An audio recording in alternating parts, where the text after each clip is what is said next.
Okay. Yeah. Good morning.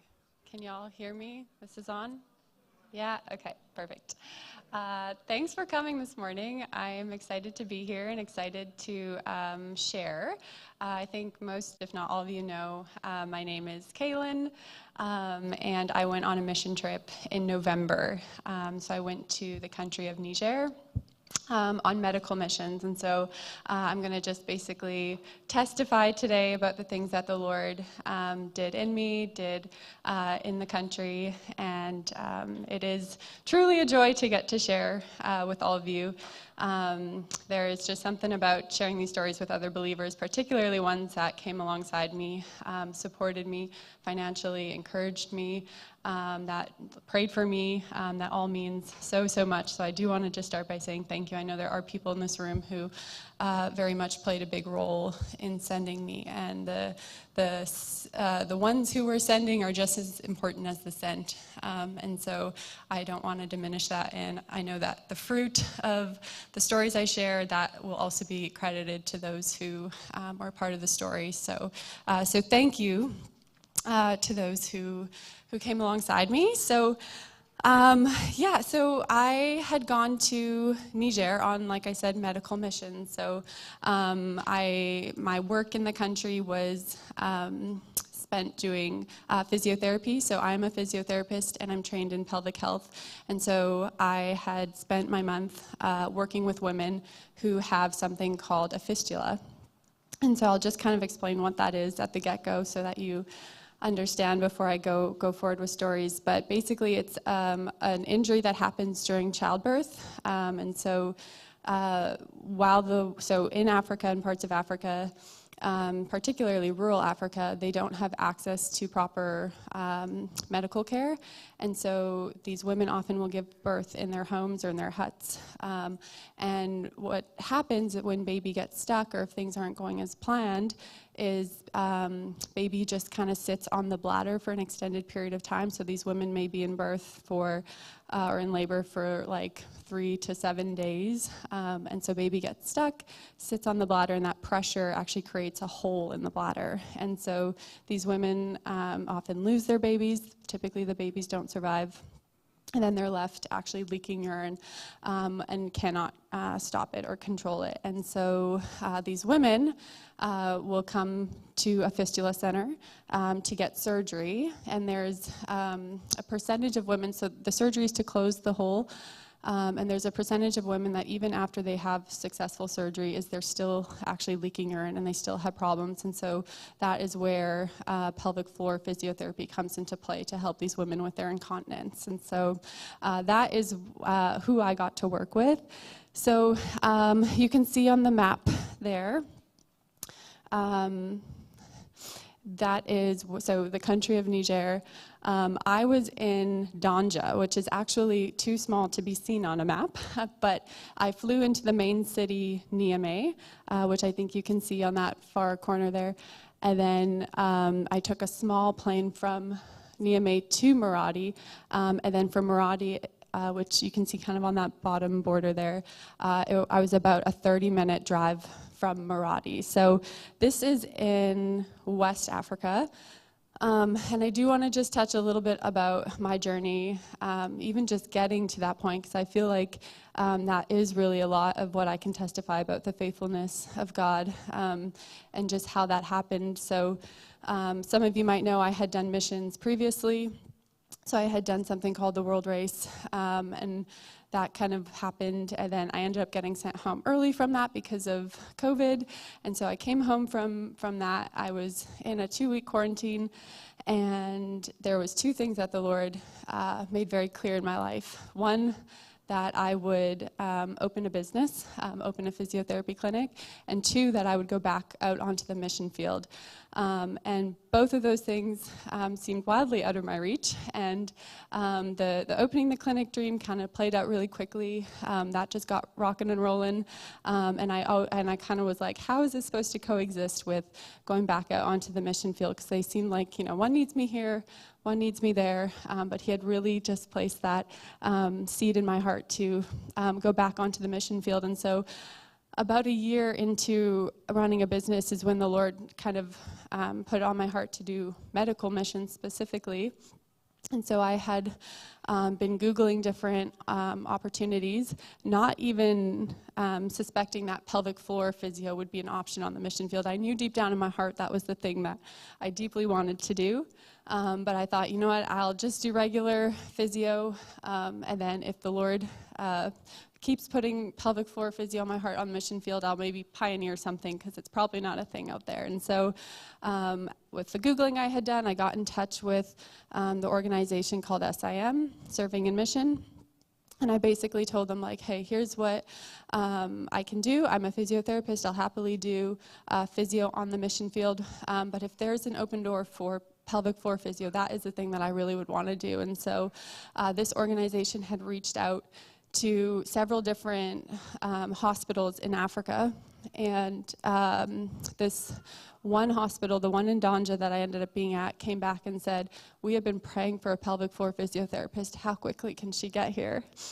And I thought, man, God is faithful to put a desire in my heart and stir in me something and give specific giftings and specific skill set, and then open a door specifically where they needed that. And so that kind of started the journey there. And then running a business, I needed to hire somebody before I could leave, and that ended up being a very testing season, a very difficult season. I felt quite overwhelmed and had spent a lot of time praying for a worker and asking the Lord to provide in that way, because I couldn't leave without that. And so it was about 8 months of that search, and there was 3 very specific things that I had prayed for in regards to a worker. I was wanting her to be certified or willing to be certified in pelvic floor physio, so that while I was away I could still offer that service at my clinic. I wanted her to be a believer, and I wanted her to live in Kleefeld. So I'm like, it's a pretty specific and impossible list. And I know I had the Monday night prayer group was praying alongside me for that. And so at one point in this 8 months, the Lord, when I was just spending time praying about it, he just impressed on my heart about fasting and prayer, a very specific amount of fasting in the month of February for this person. And it was, as I started that, it was like all these pieces started to fall into place. And I ended up in that month hearing about her and meeting with her, interviewing her, and hiring this woman who had all 3 of those things that I had been praying for. And I thought, man, God, again, is so faithful. And it just, it had been a season of just like delay, discouragement, and all of these things. And then looking back, I'm so grateful for the way that he played that out, because I can see that there's no question to the fact that it was him who brought me this worker, and just trusting in his timing was stretching for my faith, and just built this foundation that I could move forward on, that even if things went wrong, even if things came up in the future, I could always look back and know without a shadow of a doubt that this person was the person that the Lord prepared for me and brought for me. So yeah, and so in this time, so I hired my worker, and then I could actually start prepping to leave. And so as that started, I went onto the government website because I was curious if I needed a visa to get into the country of Niger. And as I was looking to see if I needed a visa, I was scrolling, and all of a sudden I went to the country, clicked on it, Niger, and it said in these bold red letters, "Do not travel to Niger for any reason due to kidnapping and crime." I was like, God, did you know about this when you called me here? And I say that because it was just this moment where I had to have this like really real conversation with the Lord of like, okay, like what if something happened? Like, could I live with myself if I went and there was this, if something played out, if I got kidnapped, if there was some kind of crime, like is it worth it? Like, are you worth it if this happens? And I just really had to wrestle in that moment with, like, okay, God, like, I know your character. Like, I still believe that you are good, and that you are calling me to this, and you've ordained the steps, and so I will choose to walk in obedience, because you are worth the risk if something were to happen.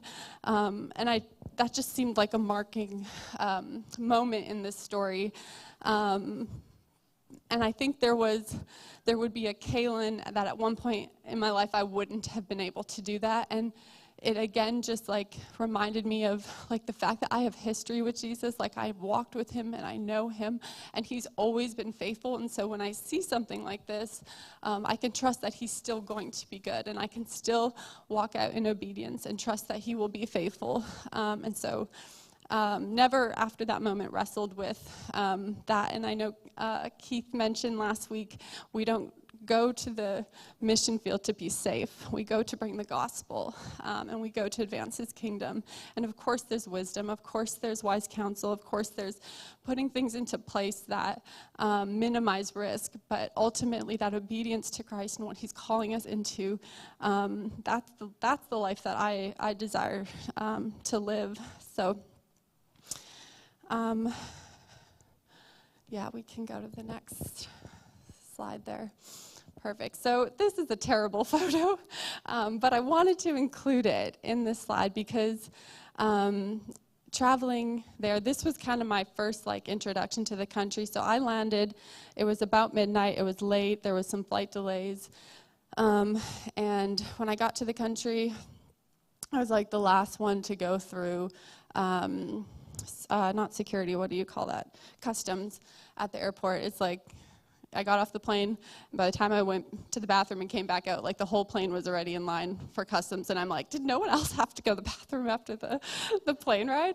Anyway, so I was like standing in line for a long time, and as I was standing there, I was just like, I feel like my luggage probably isn't going to arrive. Like, I just had this sense, and so sure enough, I go through customs, I leave my passport there, which is just the craziest system ever, but you literally leave your passport at the airport in this country to get in. And then I got out, and sure enough, I'm looking at the baggage claim, which has already stopped moving because it took so long, and I'm like, yeah, my bag's not here. And I look at the help desk, and there's like 50 people trying to also get their bag that didn't show up. I'm like, oh, this is so crazy. And like, I don't speak French very well, or at all. And so I like went to the help desk, and I'm trying to like navigate getting like my information to the person to get my bag back. And so that all takes a long time. And as I'm there, I'm like, I wonder if my ride is showing up. Like, I just have no idea. And it's just, again, these moments of like, okay, nothing seems to be going right, and I'm just going to have to trust that I'm going to get to where I need to be. And so gave my info at the help desk there, and then like walked out of the airport, like no passport, no baggage. And I just walk out, and there's just like, it's midnight, and there's just like a bunch of men standing there, and they're all selling like phone cards and things. They're trying to get money from you. And then this one guy like comes out, and he like says my name, sort of sound like my name. And I'm like, you must be my ride. And so I just go to this car that looks like it's gonna fall apart in like a mile. And I'm like, just get in. You just, again, like, Lord, like, you're like, remind me, like, you're with me, okay? Like, you got me, like, you brought me here, like this, like, I have no choice but to get in this car. And so it's this cracked windshield, and we're just driving. The guy, again, doesn't speak much English. And praise God, we got to the guest house in Niamey. And so, again, I'm at this guest house. It's really late. I have no food. I have no money. And I'm like, I hope my ride comes in the morning. Like, again, I just don't know what's going on for the most part. And those moments just really push you into Jesus. And they make you feel really uncomfortable. And it's just this big exercise of trust. Like, is the Lord going to show up? Or is things going to work as possible or as they're supposed to? Sweating. It was really hot. I couldn't get my SIM card working. They had left me a welcome package there, which is what you see on the table. There was like a SIM card. Could not get that going for the life of me. Drank out of the wrong tap, not the filtered water. And I'm like, great, am I going to get diarrhea? Am I going to get worms? Like, I got a flight in the morning on a small plane. We'll see how this goes. But then in the morning, Praise God for Peter. He was a surgeon who was also staying at the guest house, and in the morning he comes out and we're just talking, and he's asking me about my life, and he's like, "Did you want some food?" I'm like, "Yeah, I do want some food." And so he goes and gets me some cinnamon buns. I'm like, "Oh, cinnamon buns, this is that's above and beyond, Lord." And then he's like, "I'm headed to Egypt. I don't need the rest of my money that I have for this country." And so he gave me some of the local currency of money. And I just thought, man, Peter is an angel that the Lord sent for me in that moment. And so I just praised God for him. And it reminded me of that verse in Matthew 25, verse 31 to 40, that says, "For I was hungry, and you gave me something to eat. I was thirsty, and you gave me something to drink. And I was a stranger, and you invited me in." So I was just, grateful for the church, the global church that was the Lord was using to help me in that moment. And so the next morning, the pilot showed up as he was supposed to. And so this is the plane that I got on. And I took this from Niamey to Danja. And I don't love small spaces. I don't love sweating in small spaces.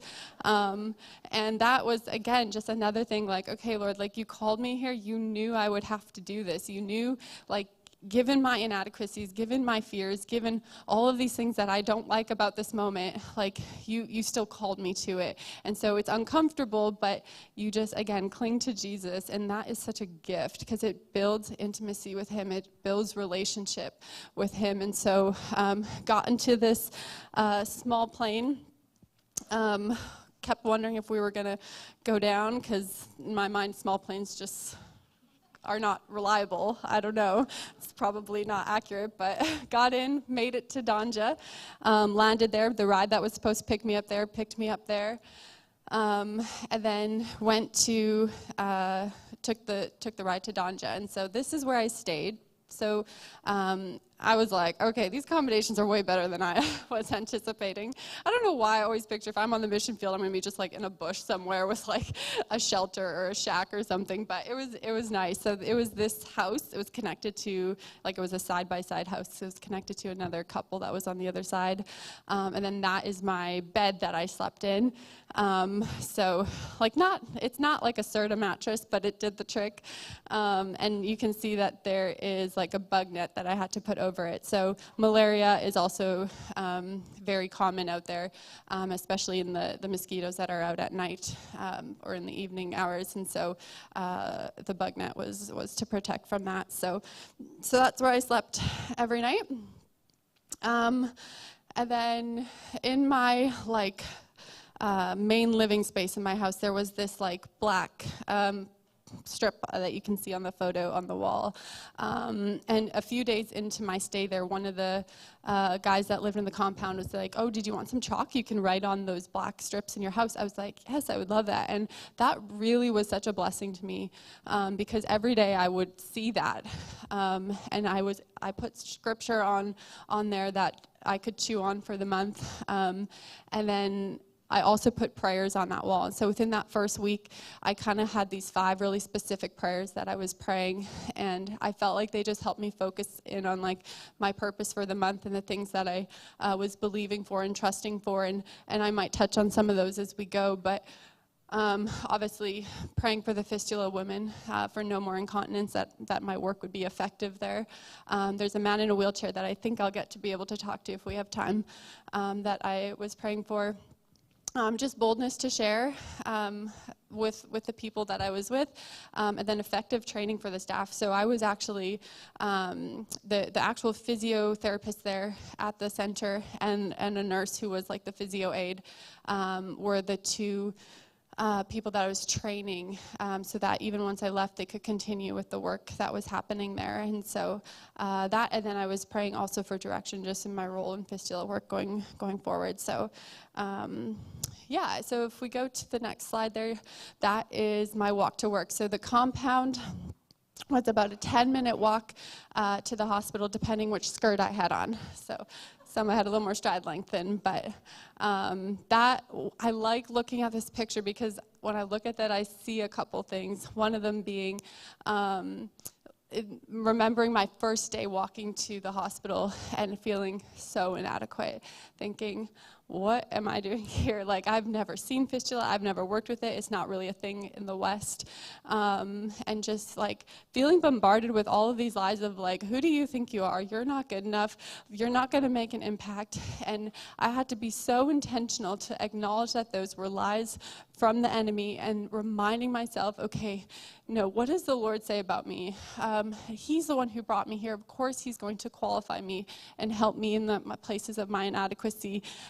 And I think sometimes that the devil likes to spew lies, even more so in the areas of your giftings and of your callings, because those really are the spaces that you have the most kingdom influence and impact. And so I think you will experience more warfare in that sense, and that's at least been true in my life. So when I look at this picture, I remember that moment and the faithfulness of God to remind me to renew my mind, to think about what I'm thinking about, and choose thoughts that are true and right and pure and holy and praiseworthy, and think about those things. And then I also get to see that walk is where I got to debrief a lot of my days with Jesus and just talk to him about the things that he did certain days and what was going on. And so I did want to include that in there. So yeah, this next slide is just a picture of the actual fistula center. And so there was like the fistula side, which is where I spent most of my time. And then there was also like a general health side and leprosy side. And I was like, leprosy? That's still a thing? Apparently it is. I thought it was just in the Bible times, but it is still a thing. So yeah, so the hospital ward, I was there, so after the women would have surgery, they would be in this kind of open space, and this space you can kind of see on the photo. They had TV, so they would play the Jesus film in Hausa, which is the local language there. The country is French-speaking, but the local language of this village that I was in was Hausa. And so it was fun to sometimes see all the girls just gathered around the TV watching the Jesus film. And I forgot to mention earlier, the country is 99% Muslim. So it's a big deal for these women to come here and encounter the gospel. It is a Christian hospital. And the surgeon and her husband who run this fistula center are very, very, very intentional about the gospel going to every single person who comes through those doors. And so you can see them on this next slide. So these are the Porters, so Chelsea and Ryan Porter and their little sweet baby Ava, where I got all my baby snuggles in for the month. So she's from Florida, he's from Texas, and their life just inspired me. I feel like I could just sit under them and learn from them. So she's a surgeon, he's a doctor by trade, but his heart is really in church planning, and so he does a lot of that when he's out there. And I just look at them and I think, man, like, y'all could be living the most comfortable life back in America. Like, you could be making bank with your jobs, and they've just given up so much to answer the call of God and be obedient and to go to an unreached country. And I mean, like, and it's not just, like, it's so many things. Like, you can't get berries. Like, she will never just wake up and have, like, a berry smoothie, you know? Like, it's just, like, there's so much cost on so many levels and in so many ways. And then raising a small child, like, there's no young moms group. There's no play dates. There's every night you're crushing malaria meds to give to your baby because that's the #1 killer of babies in Africa. Like, there's just so many things that they've given up, but they're just filled with joy. They have this, like, perspective of eternity. They understand what this life is for. They understand that this is but a vapor. It's so short, and they want to be faithful to the call of God on their lives and use their giftings and skills in the places and spaces that the Lord is asking them to use. And so Niger is their home, their long-term plan to be there. And the Fistula Center actually was going to shut down if they didn't take it over. So, yeah, and they just got this heart of love. Every single person, I mean, working alongside Chelsea, every single person to her was the most important person in the world, the way that she loved people well. And it was just, yeah, really inspiring and encouraging to see. And she's very involved with the care of the women. Not only is she doing the surgeries, but she's checking in on them. She's running the Bible studies at the center, and just, like, yeah, very inspiring, very incredible. So every morning, I'd get to the hospital, and then I'd wait for my translator to finish eating breakfast. So it is a hospital, but it is still Africa, and so things take time. And so this is how they have breakfast and lunch every day. They just roll out a mat on the floor, and they all just eat out of this communal dish. And so I am not saying that I desire to do that, but I do see the value in the communal aspect of it. Yeah.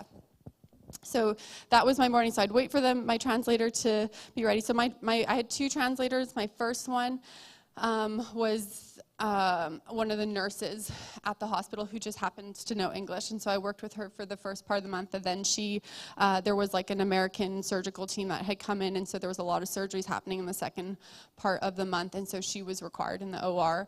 And so then I had a different translator, which I will talk about as well in a bit. But yeah, so after my translator was ready, I'd head to my workstation. So that was this here. So it's nothing glamorous, but it got the job done. So that's the table that I treated most of the women on. And that was just a really precious space to hear their stories and to speak into their lives. And there was opportunity to talk about Jesus and just tell them of the hope. And they had heard that multiple times. Like I said, they watched the Jesus film. They encountered the gospel when they got to the center and had their kind of consult with Chelsea. And so the actual like treatment part, like it was unlike anything I'd experienced. Like the amount of urine that they leak, like there would be urine running off the tables while they were there, or on the table, and while I was working with them. And it was just, I just can't imagine if that was my life. And so it's such a privilege to get to help and work with women in this space, and just see some of them had tears as they told their stories of losing their babies, or some of them, their husbands don't want anything to do with them because they smell all the time, and just a lot of shame around their condition. And so yeah, that space just held a lot. And also celebrating when they had their first night without leaking. They had a dry night, and we could high five and celebrate. Or when they like made it to the bathroom without leaking as much on the way there. And so yeah, lots of things just in that space. So yeah, so this would be a pretty typical like scene outside, like within the hospital grounds. So those are wheelchairs, which I just had to take a picture of because I thought that was just wild. And there was a few other concoctions that they called wheelchairs as well, but those were kind of the nicer ones. But they often would just be, the women would just be kind of relaxing outside on these mats. And you can see those buckets. So those ones are not specifically the ones, but those look very much so like the buckets that these women all carried around with them. So once they would feel the urine start to leak down their leg, they would just put the bucket under their skirt because there was no making it to a bathroom. And so they would walk around with their buckets like everywhere that they went pretty much until their surgery or until they had physiotherapy to help them. So this next slide is my 2 women that I got to train, so Esther and Farita, which was an absolute joy. There was, of course, challenges. I mean, everything had to be done through a translator, and that just, everything takes more time. Even working with the women to be, I felt like for the first few weeks translating, like, for the women, and then translating, teaching, and trying to like keep that all straight in my mind was a lot of work for my brain. But it was really fun to see, like, once they started to learn, and then they started to do things on their own. And I've had students in the past even out here, so I enjoy that teaching aspect. But yeah, added challenge with the translating in between. And sometimes I would ask, like, even for the women, I would just ask like a simple question like, okay, and how old are you? And then they would talk for like 5 minutes, and I'm like, what are you guys talking about? This seems like a quick response needed. But I did learn later that a lot of the women actually don't know how old they are, so they don't celebrate birthdays like we do out here. And so they have to kind of recount life events to try to figure out how old they are. And some of them, which is really sad, but their husbands sometimes have lied to the women, because you have to be a certain age to get married. And if the husband wants to get married sooner, he'll lie to them and be like, oh yeah, you're of age. So, I mean, some of these women were married off at 12, 13 years old, like very young. And that's part of the problem, is when they get pregnant so young and their bodies just aren't ready to have a baby, that just leads to baby getting stuck. And, you know, if they're malnourished, that will contribute as well. So, yeah, so got to run exercise classes as well. This I really loved, not just because I love exercise, but also because I got to see all the women together. So instead of like one-on-one, which was precious in itself, but it was almost like they were like at camp. And so you would see them kind of giggling together, which was really cool.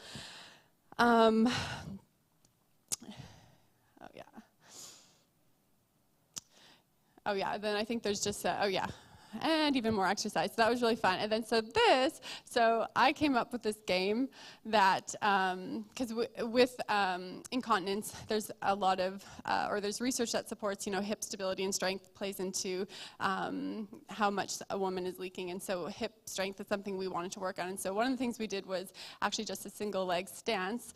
And so we all stood in a circle. And for some reason in this room, there was this like Jenga game, like that little orange container. I don't know why I was there, but anyway, we play this game, so they all would stand on one leg, and we would try to pass the Jenga game around the circle before anyone would touch down their leg. And they never did it. They were actually not very good at this exercise, but in their defense, they were standing on mats, which is harder to do, and you can see that the mats, and then they've got those white soaker pads, so because they are leaking urine continually, we need to have those underneath them during exercise, or else there would just be quite a mess. But I remember we had played this game a couple times, and then I told the translator, like, yeah, you can tell them, like, we're all done for the day, like, the class is over, and then they were, like, still going, and they, like, weren't stopping, and I, like, asked the translator, I'm like, why are they not stopping? And she's like, they don't want to stop. They're having fun. And I'm like, oh, okay. I'm like, go me for coming up with that that game. So yeah, it was fun to see them laugh and giggle. Like so. And then, yeah, so I mentioned that a lot of the babies do not survive, but a few do, and so those ones got to be at the hospital or center, so anytime I could hold a baby, I tried to do that. But babies out there don't wear diapers, so it's high risk. But they were very, very cute and very precious, so... Yeah, a few other things that I worked with. So obviously fistula was one of the main things, but foot drop is usually associated with that, or can be associated with that. So because these women spend so many days in labor, the nerve roots in their low back get damaged, and so it affects how their muscles work in their foot, and so they're not able to actually lift their foot typically.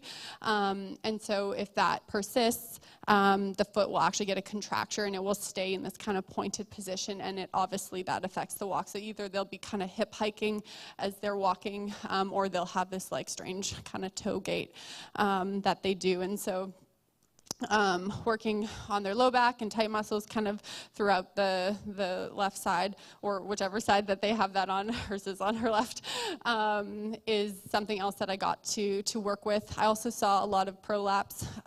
There would be, not just in the fistula women, but there would be a lot of women that would just show up from other villages in the morning and present with prolapse, and so I would take those women in as well and get to work with them. And some of them would go back to their village and kind of come back a week or two later, and we'd kind of do follow-ups that way, which was also great to work with, and great to see progress and change for some of those women. And some of them, it was to the extent where they needed surgery, so they'd kind of go on the list and have surgery down the road for that too. So yeah, and then so before I left, there was also, so one of my clients back home here knew of someone who made these like reusable women's hygiene products. And so she's like, do you want to take them? I'm like, yes. I'm like, I don't know how I'm going to get them there, but somehow managed with the help of my roommate, shout out to Shelby, packed them into my bag and had just like the most massive bag going out there, but got to bring them to Niger, which was exciting, and they were so blessed by them, and they had these in the past, but then they had ran out of them, and so it was cool to get to bring those. And the woman in the blue on the end, that was my translator, Hannah, too.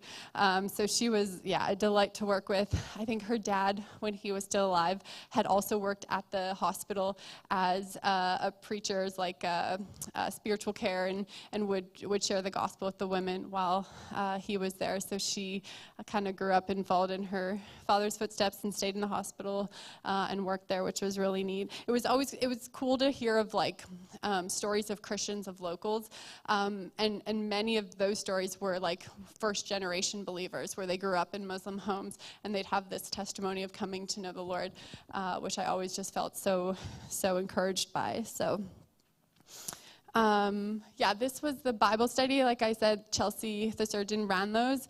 And so the women, so most people in the country, particularly in rural areas, are illiterate. They're not able to read. And so this wouldn't look like a typical Bible study, but they would actually act out the story. So Chelsea would share a story from the Bible. They'd act it out. And a lot of that emphasis was on like, Jesus is Lord. Jesus is with you. Jesus is your comfort. Jesus is all of these things, just because in the Muslim culture, they don't acknowledge Jesus as Lord.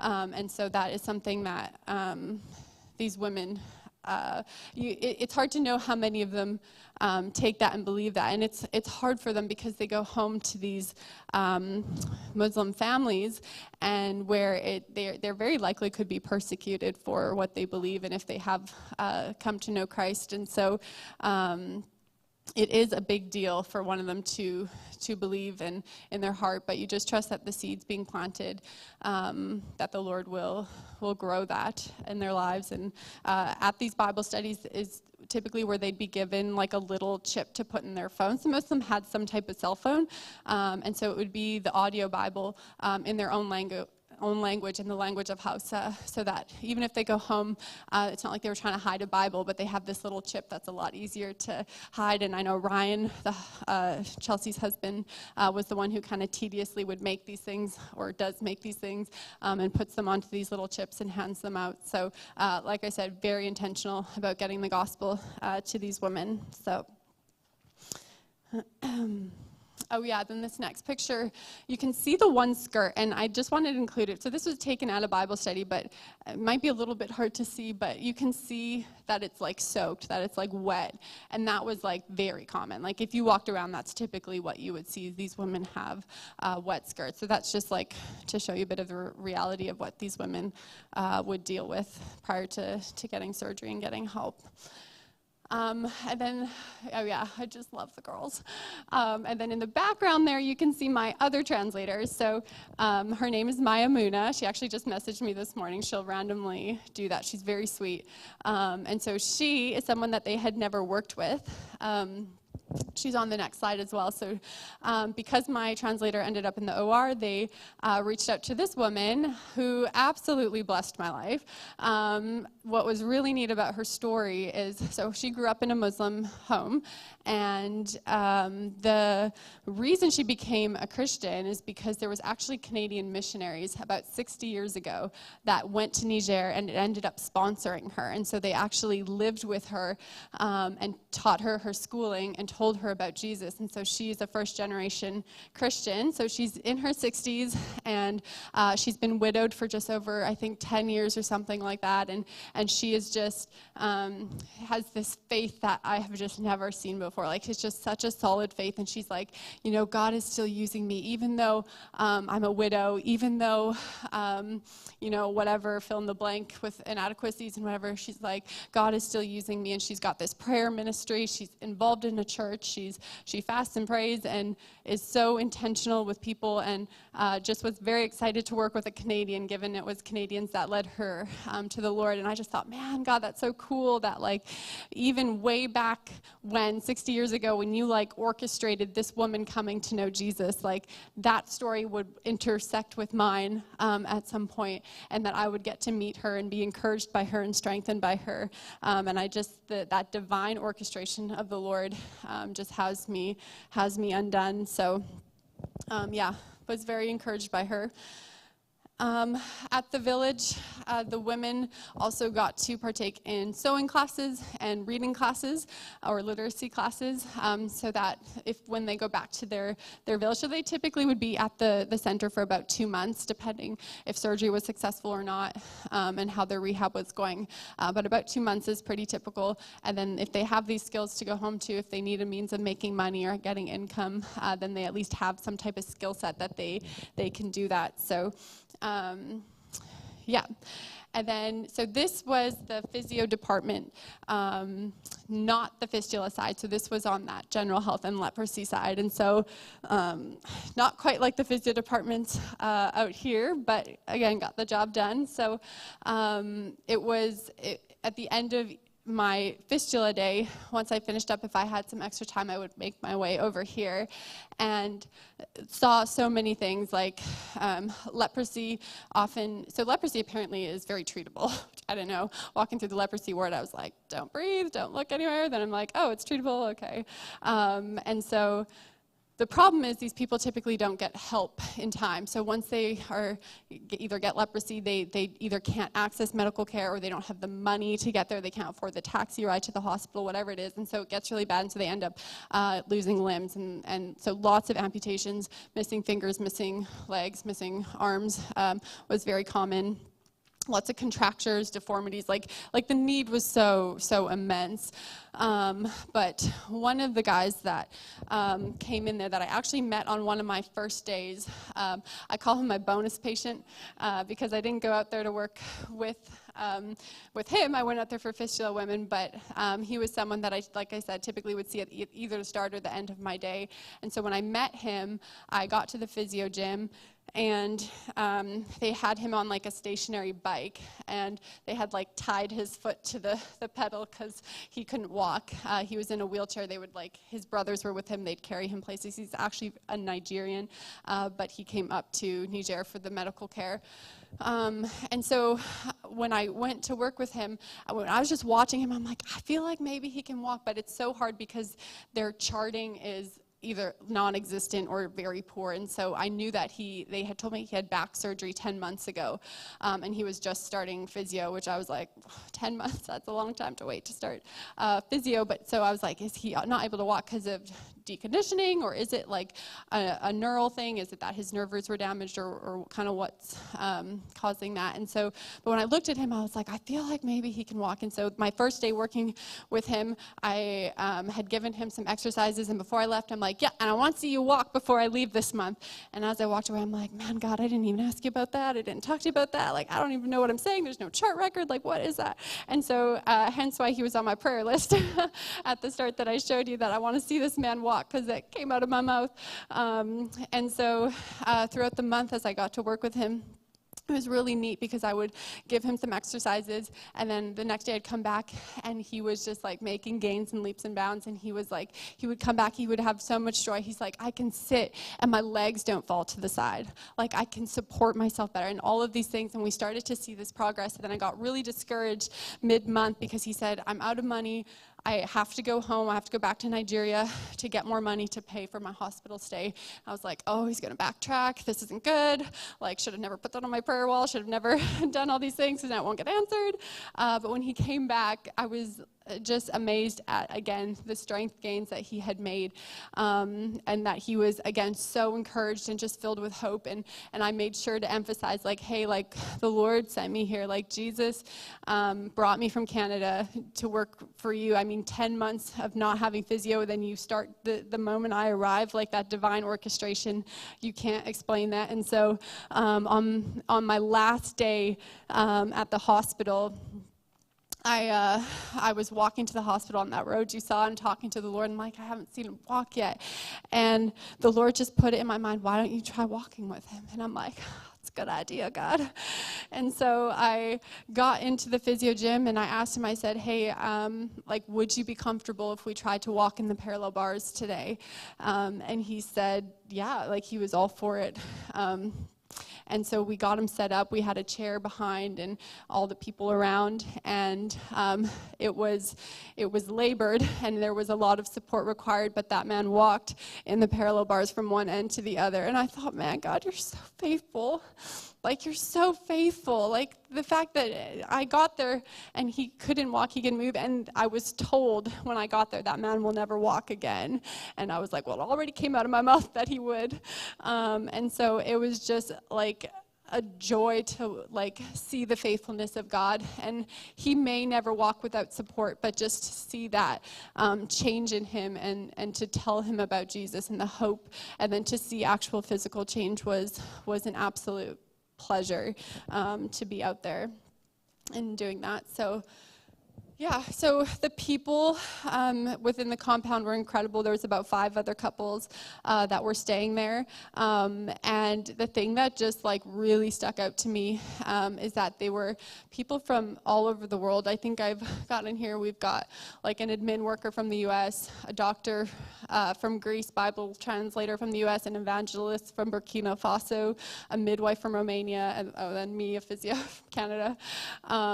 And it's just all of them have their own story of being obedient to the Lord, of being hey, God, here's the giftings you've given me. How can you use me? What do you want to do in my life? And all of those things are being used to advance the kingdom in their little spaces, their little corners of the world. It doesn't have to be overseas for them.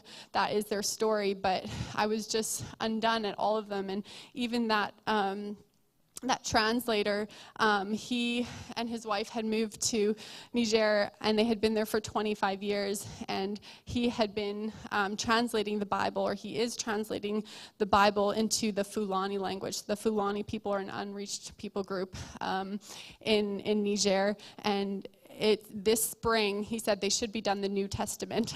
And I'm like, whew, that's a lot of work to translate a Bible, but you've got to be with the people. You've got to live among them, learn their language, and then translate the Bible. It takes time. And so, again, just faithfully stewarding the thing that the Lord has called them into, and just really encouraged me to see that these people, they live in obscurity. No one knows their name. No one knows what they're doing, but they're just answering to the Lord, and they have their sights on eternity, and they know what this life is about, and it's about Jesus, and they want people to know that. So another couple that was out there was Phil and Carol. So they are from Australia. They're in their 70s, and they're like, yeah, people are always surprised we're not retired. But I'm like, oh, well, it is surprising. But they just are grateful that the Lord's kept them in good health. And so, they, when they met, they saw a magazine that said The Forgotten People, and it was referring to the Fulani people. And the reason that these people were so hard to reach is because they're nomadic, and so they move around. And so they saw that was enough. They picked up their lives and went to Niger, and this man reported seeing the very first Fulani convert, and now he can, however many years later, he's in his 70s, he can testify of Fulani people evangelizing to their own people. And I just think, man, all because of the faithfulness that you stepped out so many years ago, that the Lord is working and using among you, or using your gifts to advance his kingdom. So yeah, very encouraged.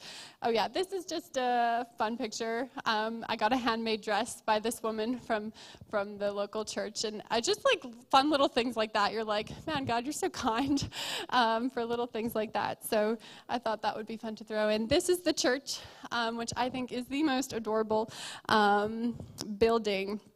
Very small church. This is where I spent most of my Sunday mornings. There was one other church I attended at one point in the month, but for the most part, this was the church. Very small, very cool to see the people involved. There's the pastor, obviously, and then there's people who in the service just stand up to testify of things the Lord did during the week. Prayer requests are made. There's the people who are involved in singing. There's, the men get up and they sing, and then the women get up and they sing, and then the children get up, and every single person is involved in the service, and it's just feels like church. It feels good to be a part of that. They make guests stand up on their first time there and introduce themselves. I'm like, oh, okay. But so just a real sense of home and community in that building. So this is the next one's a little video of just some of the it's like very short, but it has some of the music if it works.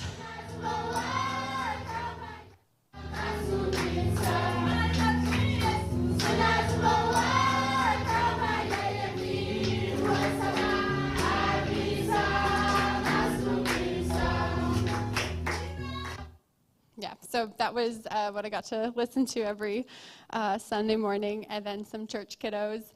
Not uncommon to see toques and parkas because it was their cold season. So 30 to 33 degrees every day. And yeah, you'd go into town and people would be selling like winter parkas, and I'm sweating, and I'm like, what?